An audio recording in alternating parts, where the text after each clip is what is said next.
Hello. आते हैं हम लोग भौतिक भूगोल के पार्ट 2 में।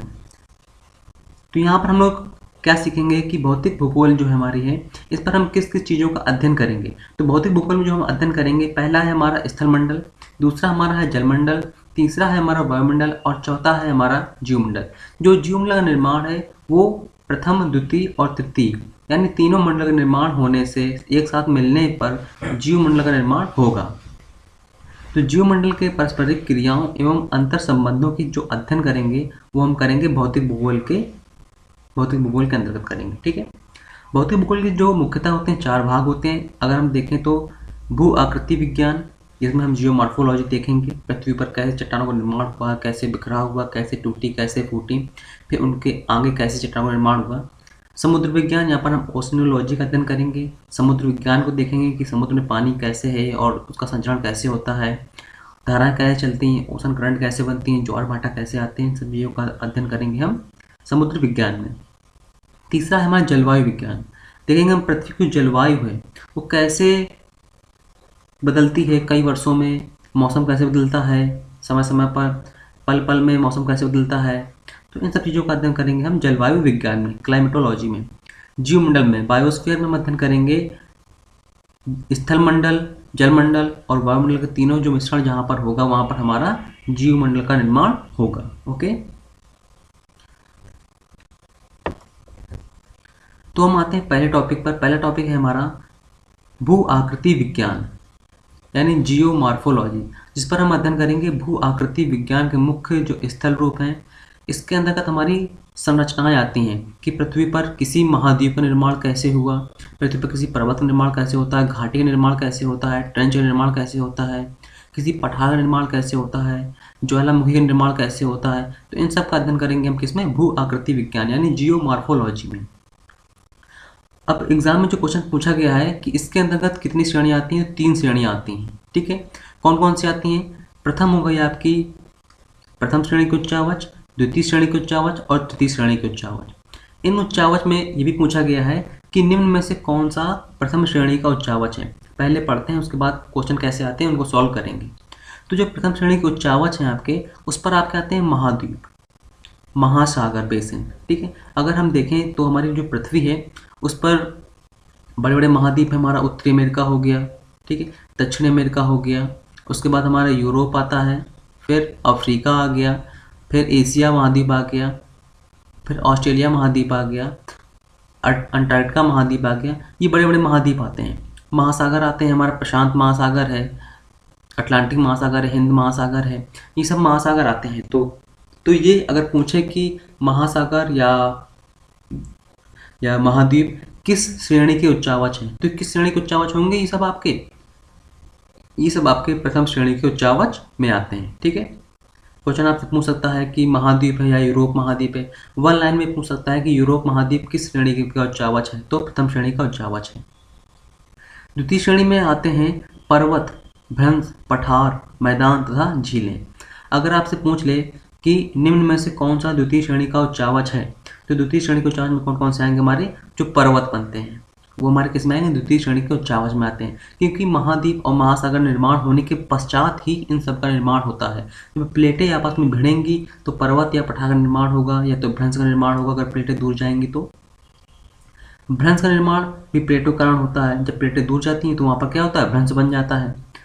मैदान का निर्माण, जब नदियाँ खूब बाढ़ का मैदान लाती हैं तो वहाँ पर क्या होता है? सपाट मैदान बन जाते हैं, झीलें बन जाती हैं। तो उससे क्या होता है? ये सब हमारे किस श्रेणी में आएंगे? द्वितीय श्रेणी के उच्चावच में आएंगे, क्योंकि इन सब का निर्माण महाद्वीप और महासागर निर्माण होने के पश्चात इन सब का निर्माण होता है। ठीक है। अब आते हैं हम तृतीय श्रेणी के उच्चावच में। तो तृतीय श्रेणी के उच्चावच में अगर पूछता है कौन से आते हैं, तो कहता है इसके अंतर्गत अपक्षय, अपर्दन व निक्षेपण द्वारा बनी स्थलाकृतियों की अगारगी का अध्ययन हम करते हैं। अब देखिए, जैसे मान ली कोई पर्वत है, ये पर्वत है, यहाँ से नदी निकलती है। जब नदी निकलती है तो पर्वत को काटती होगी, कुछ उसका अपक्षय करती रहती होगी। जब उसका अपक्षय करेगी तो कहीं पर जाकर अपर्दन भी करेगी। ठीक है। तो उससे जो स्थलाकृति बनेगी आपकी, वो हमारी आएगी तृतीय श्रेणी के उच्चावच में। यू आकार की घाटी है, डेल्टा है, झील है, गोखुर झील है, इन सब का जो निर्माण होगा वो सब किसके अंतर्गत आएगा? आपका तृतीय श्रेणी के उच्चावच में, जो अपक्षय और अपर्दन से बनेंगी और निक्षेपण से बनेंगी। इन तीनों प्रक्रियाओं से जो भी चीज़ें बनेंगी वो आपकी किसमें आएंगी? तृतीय श्रेणी के उच्चावच है। जैसे वायु चलती है तो वहाँ से बरखान है, लोयस है, इन सब का निर्माण होता है, तो ये सब किसमें तृतीय श्रेणी के उच्चावच में आते हैं। लैगून झीलें होती हैं, तो जहाँ पर भी आपको ये लगे कि जो भी प्रक्रिया है वायु के निक्षेपण और अपर्दन से बनती है, जल के निक्षेपण और अपर्दन से बनती है, बर्फ के पिघलने से बनती है, नदी से बनती है, चूना प्रदेशों में बनती है, इन सब प्रदेशों में बनती हैं आपकी तृतीय श्रेणी के उच्चावच। ठीक है, तो ये तीनों, पहला, द्वितीय और तृतीय, ये तीनों श्रेणी के उच्चावच जो है बहुत इंपॉर्टेंट है और इनसे क्वेश्चन आया हुआ है।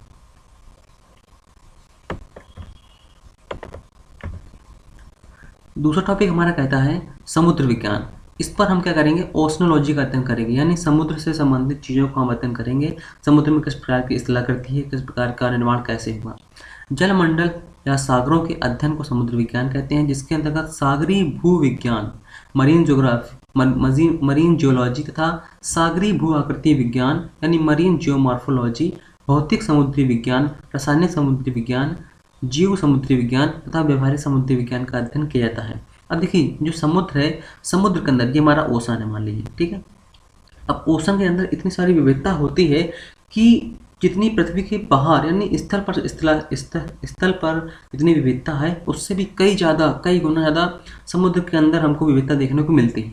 तो इसी कारण जब हम समुद्र में अध्ययन करते हैं तो हम भौतिक समुद्री विज्ञान का अध्ययन भी करना पड़ता है, जिसमें हमारे ताप, दाब, सांद्रता, इन सब चीज़ों का अध्ययन करते हैं। रासायनिक चीज़ें, समुद्र के अंदर बहुत सारी रासायनिक क्रियाएं चलती रहती हैं, तो उन सब का अध्ययन करते हैं। समुद्र में बहुत सारे जीव पाए जाते हैं, बहुत बड़े बड़े जीव। हमें पता है कि समुद्र में सबसे बड़ा जीव जैसे व्हेल मछली वही पाया जाता है, तो उसका अध्ययन भी हम यहाँ पर करेंगे। तो समुद्र के अंतर्गत जैविक है, भौतिक है, रासायनिक है, इन सब चीज़ों का अध्ययन करते हैं। तो हम किस में अध्ययन करेंगे?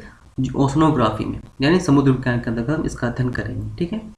जलवायु विज्ञान में अगर हम बात करें तो जलवायु विज्ञान में पृथ्वी के चतुर्दिश व्याप्त गैसीय आवरण को वायुमंडल कहते हैं। जो हमारी पृथ्वी है, ये हमारी पृथ्वी है, और पृथ्वी के चारों तरफ जो गैसों का आवरण बना हुआ है, nitrogen, oxygen, helium, argon, carbon dioxide, इन सब गैसों का पृथ्वी के चारों तरफ आवरण बना हुआ है ना, तभी तो पृथ्वी पे लिविंग बींग्स जिंदा हुए हैं। ठीक है, तो जो ये आवरण घिरा हुआ है आपका, ये क्या कहलाता है? ये आपका कहलाता है वायुमंडल।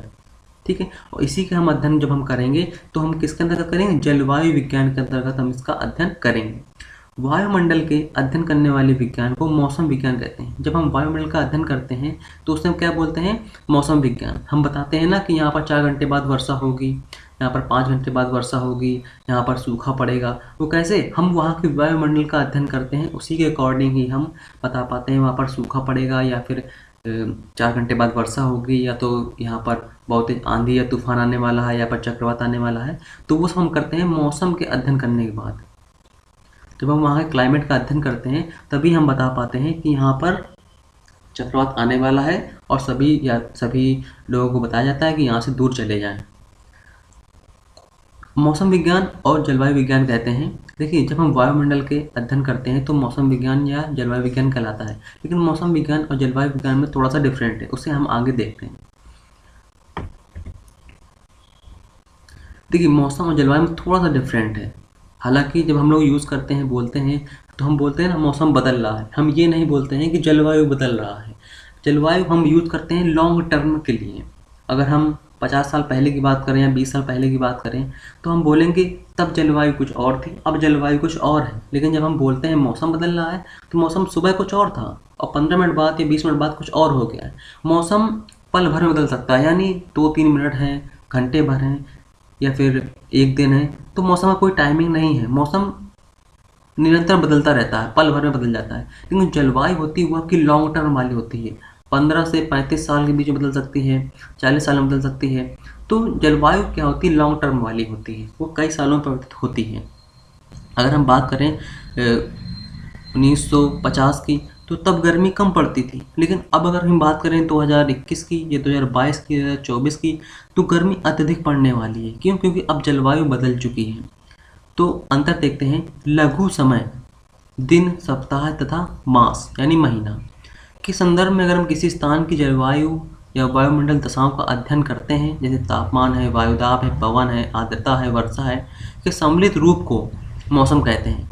जब हम किसी स्थान को लेकर वहाँ की इन सब चीज़ों को, तापमान को, वायुदाब को, वहाँ की पवन यानी हवा को, आर्द्रता को, वर्षा को अध्ययन करते हैं, तो वो क्या कहलाते हैं, हमारी मौसम कहलाता है हमारा, ठीक है।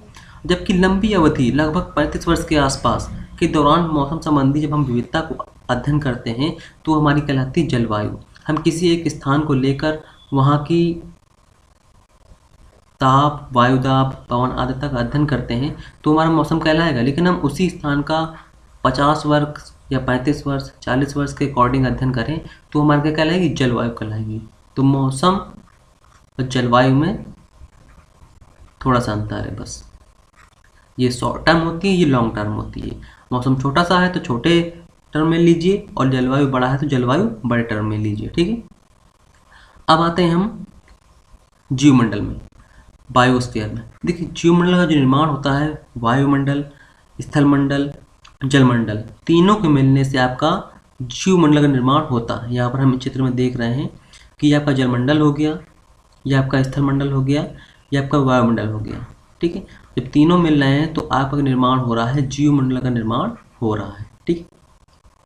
तो हम कह सकते हैं जहाँ पर इन तीनों की निरंतरता पाई जाती है वहाँ पर आपका जीवमंडल का निर्माण होगा। जीवमंडल या जैवमंडल, सभी जीवित जीव तथा वह पर्यावरण जिनमें सभी जीवों की परस्पर क्रिया होती है। अब देखिए, कोई भी अगर एक जीव होगा तो क्या होगा, उसे इन तीनों की आवश्यकता होगी। स्थल की आवश्यकता होगी रहने के लिए, पानी की आवश्यकता होगी, और सांस लेने के लिए वायु की आवश्यकता होगी। तो इन तीनों का सम्मिश्रण होना बहुत ज़रूरी है। इन तीनों का सम्मिश्रण होगा तभी वो जीव रह पाएगा। अगर हम बात करें कि कोई जल में अगर जीव रहता है तो स्थल में आता नहीं है, ना ही वायु में जाता है, लेकिन ऐसा नहीं है। वो डाइल्यूट ऑक्सीजन का प्रयोग करता है और कहीं ना कहीं स्थल से जुड़ा हुआ होता है, ठीक है। तो इस प्रकार जो जीवमंडल का निर्माण होता है वो वायुमंडल, जलमंडल और स्थलमंडल के मिलने से जीवमंडल का निर्माण होता है। क्योंकि जीव में परस्पर सभी क्रियाएं होती हैं और परस्पर क्रियाएं भी करते रहते हैं। ये सब मिलकर जीवमंडल का निर्माण करते हैं। जीवमंडल के आवरण लगभग 30 किलोमीटर से कम मोटी वायु, जल, मिट्टी तथा सेल की परत से होता है। देखिए, जो जीवमंडल है आपका, जैसे मान लीजिए हमारी पृथ्वी है, ठीक है। पृथ्वी के अंदर लगभग 3-4 किलोमीटर तक और पृथ्वी के ऊपर लगभग 30 किलोमीटर तक ये आवरण एक फैला हुआ होता है। क्योंकि पक्षी की एक ऊंचाई है ना उड़ने की, कि इतनी ऊंचाई तक ही उड़ पाएगा, ठीक है।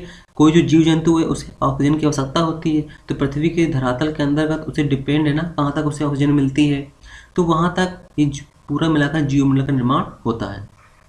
तो पृथ्वी के धरातल से लेकर ऊपर तक और पृथ्वी के धरातल के नीचे तक भी जीवमंडल का विस्तार पाया जाता है। तो इस पर हमने जाना कि जो हम भौतिक भूगोल पढ़ रहे हैं उस पर हमारे किन किन चीज़ों का अध्ययन करना है, हमें कितने बड़े बड़े टॉपिक हैं वो, और उन पर हम किन किन चीज़ों का अध्ययन करेंगे, ठीक है। तो मिलते हैं नेक्स्ट वीडियो में। नेक्स्ट वीडियो में हम लोग देखेंगे कि जो टॉपिक है हमारा, उस पर हमारा जो पहला टॉपिक है हमारा भौतिक भूगोल के अंतर्गत हमारा स्थलमंडल, उसको विस्तार से चर्चा करेंगे। Okay, thank you.